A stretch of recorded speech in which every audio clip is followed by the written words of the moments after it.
Welcome to the Banker Lamp. Please enjoy the video. You start by updating GPU drivers and restarting. This prevents color glitches. Next, set your monitor to its default ICC profile so changes are consistent. Open Valorant and go straight to video settings. Disable HDR if your monitor handles color poorly. Then, reduce brightness 15% to recover highlights and increase gamma slightly so darker details remain visible. These first moves establish a neutral baseline. Once done, you'll have a stable foundation for saturation and contrast adjustments that follow. Now you'll tune saturation and contrast for vibrant yet readable visuals. Open your GPU control panel and raise digital vibrance or saturation by about 5-20%.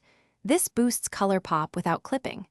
In Valorant, tweak contrast and gamma, increase contrast slightly to separate colors, and nudge gamma until shadows reveal important detail. If you choose reshade, load a subtle LUT and lower its strength to about 10-25% so colors look cinematic, not oversaturated. Make incremental changes and play a match to evaluate. Finish by testing your settings across several maps and lighting conditions to ensure consistency. Save GPU and reshade presets so you can quickly revert if needed and create a one-key rollback profile in your control panel.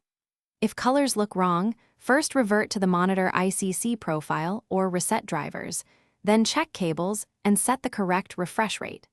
Troubleshooting tip: if color shifts persist, reinstall GPU drivers in clean mode and test without reshade. Many problems resolve by removing third-party injectors. Thanks for watching. If this was helpful, leave a like and consider subscribing. See you next time.